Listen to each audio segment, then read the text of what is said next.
Hey, this is Matt once again. Welcome back to another video, and this is a paid request from Marv B. Thank you so much for that. For those interested in requesting any type of videos, movie reviews, re-reviews, random thoughts, streams, commentaries, tier lists, rankings, whatever the case may be, feel free to send it either directly to my PayPal. I do have a CashApp as well. Links are down below in the info box, and I will get to it as soon as I possibly can. And this is for Anyone But You, a 2023 film that, to be honest, I had never heard of before. Now, granted, I don't go out of my way to see rom-com films. I don't have issues with them. A lot of them are just kind of harmless, but then they also fall into a lot of the typical tropes or stuff you've seen many times before. But I mean, throughout the years, I mean, I don't mind When Harry Met Sally. I don't mind, was it Notting Hill, America's Sweethearts, I thought had some charm to it. There's been others. The idea they come off as, okay, This one, I guess, made a bit of a splash because it didn't cost that much to make. And it made over 80 million in the US. It made over 220 million worldwide. And I just, people were saying, oh, rom-coms are back. I'm like, I don't know about that, because this is, what, 2023, and it's 3 years later. But it stars Glen Powell and Sydney Sweeney. Now, Glen Powell, I don't know what it is with this guy where people are thinking he's like the next big star. He was in that new Twisters movie. He was in The Running Man, that new movie. He was in, what was that? Top Gun Maverick. I mean, he's not the worst actor. I'm not even going to say he's a bad actor. It's just I don't think he's a leading man material. I think he's like the guy who knows the guy who, hangs out with the guy. That was like maybe like Top Gun Maverick kind of worked best for him. That type of supporting role. I just don't think he has that presence of a lead guy. And then Sydney Sweeney, I know people love her because she is sexy. I would say she's probably a bit more talented version of Megan Fox. But I mean, I wouldn't say she's blown me away in anything. She was in Madam Web. It was funny, some of the stuff she said kind of making fun of Madam Web afterwards. But some of the way people react, I'm like, have you not seen a hot chick before? I've seen some hot ladies before. It's not like this is the first or last time there's a hot lady. And I don't think these two really had that great of chemistry. Maybe it was the way it was written. Maybe it was the way it was directed. The guy who directed it did films like Easy A, Friends with Benefits with Justin Timberlake. He also did those Peter Rabbit movies, if you remember those, where James Corden voiced the rabbit. So he did this one. And the plot, if I swear there's been a plot like this before in another rom-com, but I can't remember it from the top of my head. Where it's about these two people who, they have a date, it don't end well. Or it ends well, but then something happens, and then they have to go to a wedding, and then they have to pretend to like each other. Let's pretend we're together to make our exes jealous and also to not ruin this wedding. I swear I've seen that before. It's but I cannot remember for the life of me what it was called. But it's not like the most original idea anyway. So, like Glen Powell and Sydney Sweeney, the gist of the story, they meet at this coffee shop. He's getting coffee. She needs to use the bathroom. The policy of the store says you need to buy something if you use the bathroom, which I always thought was a dumb policy. If you let them use the bathroom, they may have the tendency to be like, "Well, I'm here. Let me go buy a coffee. Or let me go buy a muffin. Or let me, grab something to eat," if it's a fast food place. Now, if they look like a drug-addicted bank robber or bank-addicted drug robber, then okay, don't let them in. But if it looks like Sydney Sweeney, I think she's doing okay. She'll probably want to stick around and buy something or such. So I never understood that policy, but whatever. there's a long line. She's like, I really need to go. And then Glen Powell sees her and goes, oh, hey, honey. Oh, yeah, that's my wife. Hey, you sure you want double of this or you want some of this? You pretty much buy something, lies that it's his wife, so she's a customer, so she's allowed to use the bathroom. She goes in. She's a bit clumsy, which is weird because I don't think she's really that clumsy for the rest of the movie. At least not as much as this kind of makes it out to be, where she's in the bathroom, she's calling someone, and she gets stuff on her pants and tries to do this stuff and tries to have her pants warmed up and dried up and stuff.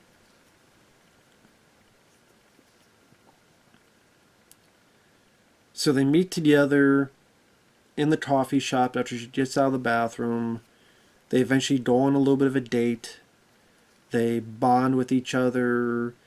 He talks about this big wrench he has because, his mom says, you could fix something. Something about fixing shit, whatever. I thought that wrench was going to come into play later. It really doesn't. I guess it's just a point where he is able to talk about his mom to this lady. Eventually they have a good time, but the next morning, these two just do completely stupid shit. She just leaves without a thank you, a fuck you, a bye. She just leaves.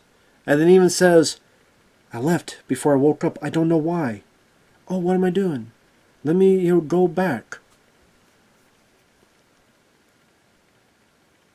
In the midst of that, the guy wakes up and sees there's no one there. And then his buddy comes in.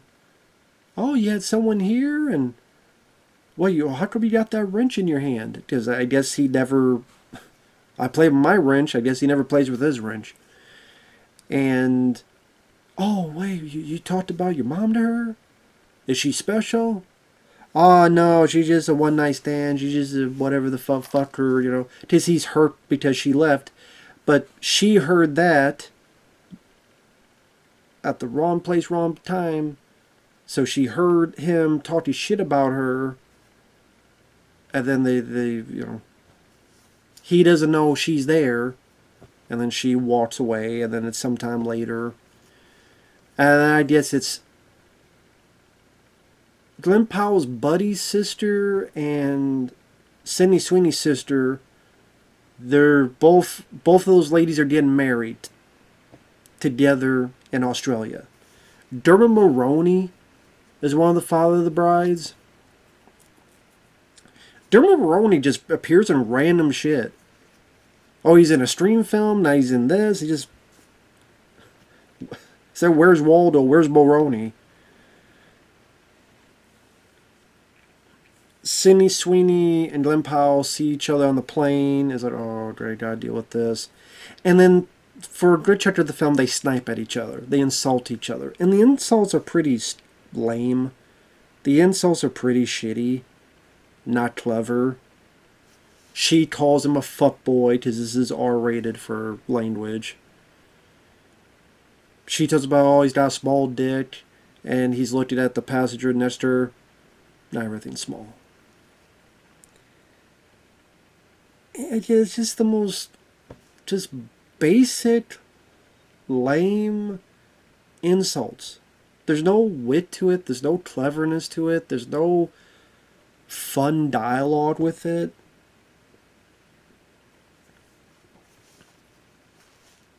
I just, to be fair, I lied a little bit. There is one or two other instances of her being klutzy. But then they kind of let that go for later on in the film. Because she, I guess, is trying to get a cookie. So she's climbing over, and then she's like on top of him. And he's sleeping, and it's at night on the plane. And her coat is stuck. So she's trying to get it unstuck. Someone looks over, and it looks like she's humping a sleeping Glen Powell. Now, if I see someone humping, I'm going back to sleep. But this other lady does for... Okay. I did it for comedic effect. Cue the laugh track. And she's trying to get unstuck, and then she finally does get unstuck and steals what is she, the Cookie Monster? Stealing cookies? Eventually they get to Australia, and then pretty much it's, again, more of the two of them sniping at each other. Eventually each one of their exes have come by. There's Glen Powell's ex, who's with this Australian dude, and then Sydney Sweeney's parents bring her ex because they like the guy and say, oh, it's so sad that you guys aren't together again. So they're trying to get her back with this guy, but she doesn't want to. So eventually Glen Powell and Sydney Sweeney, they come up with a deal. We'll pretend to be a couple until this is all over. So number one, the parents will stop bothering them. And number two, maybe, at least with Glen Powell, make his ex jealous. So for Glen Powell, make his ex jealous and maybe want him more. And for Sydney Sweeney, for her parents to leave her the fuck alone. No, I'm with this guy. Bryan Brown from FX and FX2, he's Sydney Sweeney's father. I think she plays Sydney Sweeney's father. Wait, did she play Sydney Sweeney's father? He plays one of the fathers of the bride. Now I try to remember if it plays her father or the father of the other person. Now I can't remember. Damn it. See, that shows how easily it's forgetting my brain. It's steeping. Goddamn escape room. But Bryan Brown is in the film. I'm like, oh, cool. It's nice to see Bryan Brown. Just to repeat, he was in FX and FX2. Those are pretty fun movies back in the day. I wish I was watching them instead of this fucking film.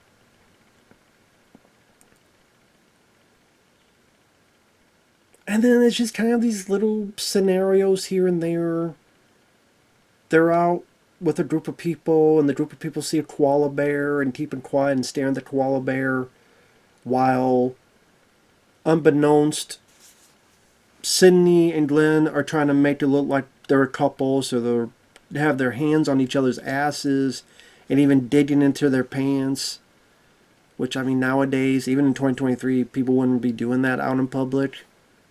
Especially in this day and age, where everything's more, PC. She feels something and she pulls out like a spider.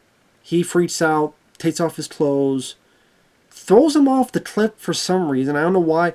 I get you want to take off your clothes to make sure there's nothing else on you, but I don't know why you throw him off the fucking cliff.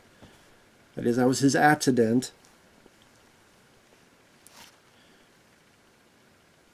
And she just kind of checks herself. Nope, nothing. That's probably, well, you did it better than what I just did. And then the joke is that she takes something of hers off to give it to him to wear as underwear. There's another bit where they're on a boat, and hey, let's try to, again, make it seem like we're a couple, so let's do the Titanic scene. And I'm like, this is 2023. Does anyone ever do the Titanic bit? Where they're at the front of the fucking boat with their arms spread? Was this an old script that someone dug out of a coffin from like 1998, 1999? Since Titanic was 97. And said, okay, here you go. Make this movie. Again, who the fuck nowadays on any dates does a Titanic bit? He steps down, she falls in the water, he goes in, the people on the boat don't recognize it till later, our two leads are on a buoy, and then they start finally talking to each other. I felt hurt, I should not have said what I said, I know I should not have left, but I've had bad luck with other guys, and I didn't want to be hurt, and I should have wanted to preemptively do something about it. Once they get out of the water, they make out, they have some sex in the shower. For a movie that's R-rated, you don't really see a whole lot. You'll see a couple scenes of male ass. You don't really see a lot of women nudity. So there you go on that. So no, as far as I remember, you do not see Sydney Sweeney's titties in this.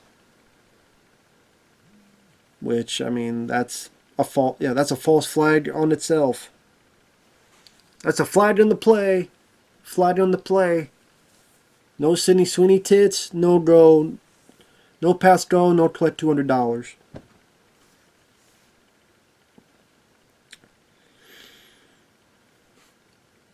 So then he is the one, and then the next morning he slips out from her room. Because, oh, he doesn't want commitment, and maybe he wants to go back with his ex. She had told him she quit law school. He accidentally said it to a friend or such, and the friend said to other people. And so during this one section of the film where everyone's together, oh my god, you quit law school? And then some other idiot drops the cake for the wedding, and then they blame Sydney Sweeney, and I'm like, number one, it's not your fucking problem if she quit law school. She seems to be doing fine because she lives in the city and she dresses real nice, so I don't know what fucking job she has. But she seems to be doing well and fine to, again, live in the city, dressed as she is. Unless she has some kind of safety deposit with a shitload of money in it. Maybe from selling her ass. I don't know, but again, I don't even think it even says what she does for a living for work. I don't think they say it for Glen Powell either, so they're both people who seem rather rich. At least they're... Glen Powell's place certainly looks rich. So, very relatable people. And again, I don't know what they do for jobs. And who gives a shit if she quit law school? And, okay, you guys made a big deal of that and you fucked up the cake. It's not Sydney Sweeney's fault. So I thought that was really stupid. See, they really dumb fights. Eventually, they fake being a couple again. They get the wedding going. Eventually, during the wedding of the two lesbians, one of them literally goes, "You're the peanut butter to my jelly." Okay, I don't know who the fuck in the world of the real says that as a vow.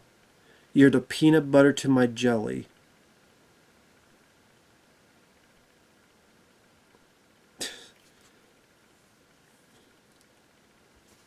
If I was there, I'd be like the smartest. Yeah, and you're the condom to my dick.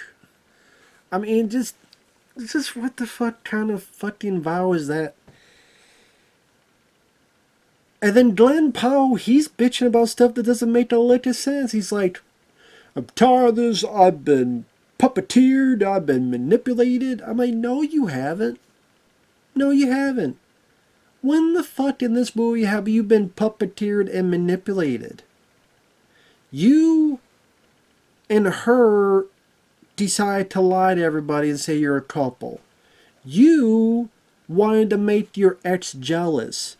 You're the one more of the manipulator. You're more of the puppeteer. You're the goddamn marionette. What are you talking about? Nobody else did anything except the Australian dude taking a shower and talking about his junk, and Glen Powell takes way too long to understand what the fuck he's talking about. Which is where, like, he's saying these things that to me are obviously he's talking about his dick. And he's naked in front of you because he's out of the shower and you're ready to go into whatever. And he's like, what do you mean? What do you mean? I'm like, he means his toothbrush. He means his fucking vibrator. He means his big toe. What the fuck do you think it means? He's naked and he's holding his fucking dick. You know, my auntie. Maybe he eats uncles too. I thought the strip sucked. I thought the two stars had zero chemistry. I didn't think it was that funny. Glen Powell, he's not leading man material. He could work maybe possibly better in supporting roles. Sydney Sweeney hasn't impressed me yet. I mean, it's not as bad as Madam Web, but still, I'm sorry, she has not impressed me yet. She's good at the looks, but that's about it. Maybe rom-coms are not her thing. And of course, typically, he goes up to her and says, you know, hey, I'm sorry, I love when you do this, and I love when you do that. Like the most basic things. What's this? You love that she brushes her teeth. You love that she flosses her ass. You love that she puts her shoes on. You love that she's got an eye. You love that she has nostrils. You love that she pisses in a toilet. I love when you do this. What, the most basic fucking thing? I love when you breathe. I hope so. Otherwise, you're fucking anyway, necromantic. I don't say narcoleptic, but that's sleeping. But I mean, I don't know. Feel dead enough in this movie. I would rather be sleeping. Anyway, that's Anyone But You.